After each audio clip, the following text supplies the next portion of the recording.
Sport Hub, and this is my weekly series, the weekly recap, where I go through what happened each week in the League of Legends Japan League, also known as LJL. And why am I talking so fast? So I'm in a little bit of a hurry, because if you subscribe to my channel, which you 100% should, then you know that I'm not just covering League of Legends, but also Valorant. And right now it's happening the biggest Valorant event so far, the VCT lock-in. I've already translated one interview, and I'm gonna do a lot more content both on YouTube and on Twitter. But for League of Legends, let's jump right into the action. After week 3, we have the standings. We still have our 2 undefeated teams, and unfortunately we have to wait until week 5 to see them in action. But this week wasn't shy of bangers. We had Sengaku versus DFM, as well as Sengaku versus Fennel, also known as the Brothers Battle. Since it was against 2 brothers, Fennel top laner Tana and Sengaku AD carry Loken. Yes, they are brothers. On the bottom we have X and Burning Core, with Burning Core actually picking up their first win this week. And these 3 always getting so close, but are still winless. So then, the best of the week. And surprise, surprise, it's Utapon. Well, he got into the global LoL esports highlight reel this week when he jumped right into the enemy team with his Zeri and swooped out the floor, getting the quadra kill and directly winning them the game. And the week of the week is me.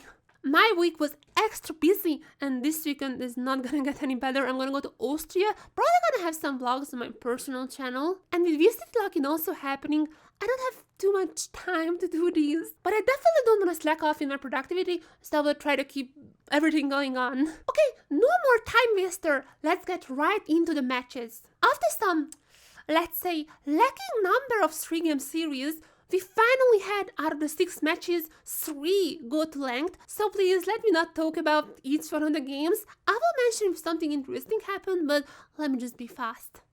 Alright, the week started off with Fennel versus Axis. And there was such a coincidence, I don't even have to talk about 2 different drops, because yes, we had a perfectly spicy and salty run back. Now, you already know I'm not necessarily a fan of the Lucian Nami pick, especially on 13.1b and forward, but Axis still picked them alongside with the Azir.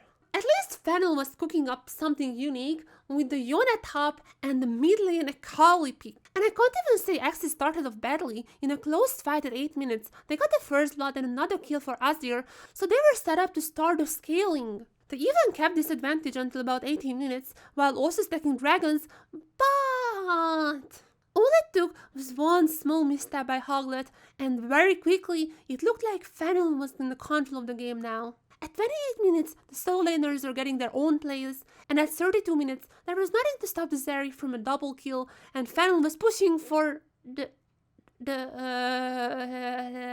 we had some, let's say it with me, peripheral issues, which actually costed Fennel in the end at that time, but 3 minutes later they finished the job. And in game 2, after Oxys, in my opinion, did well in the early game, just their comp plus the Steam in the late game, picked the same comp. Spoiler alert, it was 1 turret and 2 dragons away from being a perfect game. Fennel had a massive engage in less than 10 minutes, acing the whole team of Axis. So, if you want to watch the match for sick Zeri, Akali, and Yone highlights, then go ahead. 33 minutes of exactly that. Maybe that was a little too much salt from the Axis side. We ended Friday with the back then winless Burning Core versus the undefeated Sengaku Gaming.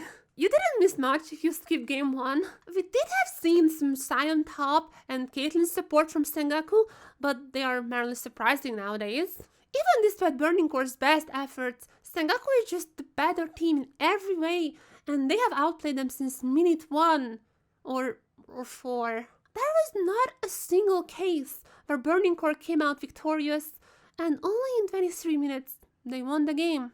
Now, game 2 actually was a lot closer, so if you have time to watch a game, I highly recommend this one. There was not much of a lead in the early game for either side, and while there were some trades and not all lanes went totally even, the goal difference never surpassed 1,000. Until 20 minutes.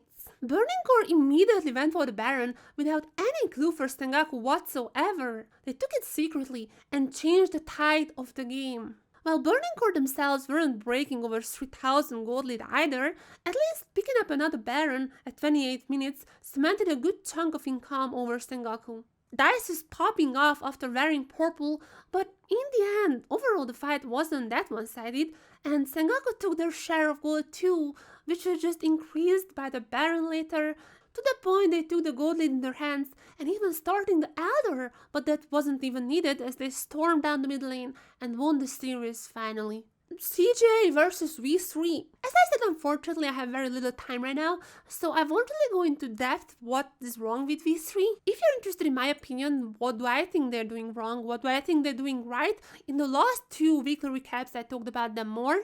But I still want to mention two interesting things from this game. First of all, after CJ had varying performances throughout the season, the rookie support Primo said that he doesn't think he's ready for the LJL just yet and stepped down, instead subbing in CJ's coach. That's right, as far as you know, Ku, their coach, is going to be playing a support with not really much experience. But if you're interested about what the team thinks of him and how the synergy is going, Yuto talked about this in the interview and you can check the translation on my channel. And another thing is that CJ's bot laner, Honey, had a pentakill. Now, okay, it was during the last push of the game 1 and Stever is really good at picking up these last hits, kind of like an OG Zeri. But even not counting that pentakill, the whole team was clearly better even with their coach subbing in. Game 2 was almost identical if you look at the gold graph of both games, and while I think V3 was able to hold their early game better, partially due to playing against the coach, their mid game was still lacking. But the real test for CJ is gonna be tomorrow against Fennel, because as far as I know, Ku is still gonna play for them. And finally, the last match on Saturday was DFM versus the Hawks. A battle between juggernauts, both of them are sitting in the top 3, and the match delivered. It was a 2-1 victory for the Hawks, and all of the games were so good, and that's why I'm so sad that I can't go into depth in all of them. Even if you don't have 3 hours to watch all the games, I can highly recommend watching the highlights. There's this guy called Yama who makes LJL highlights, so make sure to check out his YouTube channel because these matches were so good. But in game 1, we have seen Arya's Yone,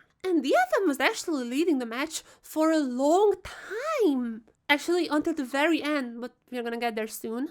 After 3 early kills on the top side, giving Kinetsu the top lane experience, they just kept getting more fed. They kept an impressive gold lead until about 30 minutes, where they thought they would start Baron, makes sense. But it has been very quickly taken over by SAG and still wasn't able to steal it away. And oh, with that started the interesting chain of events. Even if SAG lost the fight shortly after, the Baron play was massive and they came out net positive by a long shot still. And literally, all it took was one good fight and the real nice Gnar ultimate from Kinetsu to fulfill SAG's amazing comeback and win the game that looked almost doomed. About game 2, the Hawks picked Sona, and at 8 minutes, I don't think this requires more words.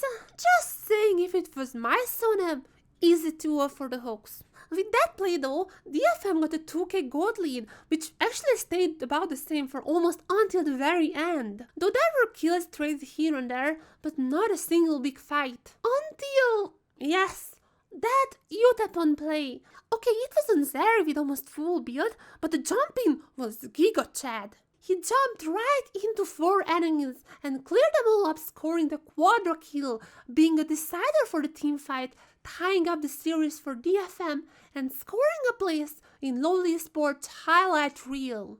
And game 3 was just a little different type of story, both teams dancing around about the same goal deficit, and while DFM kept stacking dragons, it was at 28 minutes, where SAG not just got a quite nice win in the team fight, but also a Baron, and with that, the snowball never stopped slowing down. Thanks to that Baron, very quickly they were knocking on the base, and ended with about 4k Baron power play. From there on, they just swept every fight, and eventually they won the series, keeping their undefeated match score alive. And Sunday started with the brothers' battle, Fennel versus Sengoku Gaming. And it was an important match because even though Sengoku still won the match and having an undefeated match score, they finally lost their first game. Game 1 was a very messy game with a lot of fights, but every single time it was still Sengoku coming out victorious. So I guess it's a good watch, but again, no time really to dive into it. And the gold graph tells you that even in a mess, one of the teams were just a bit tidier. But game 2, holy moly, fed an almost perfect game Sengoku. Sengoku only was able to take a single kill and 2 turrets throughout the game.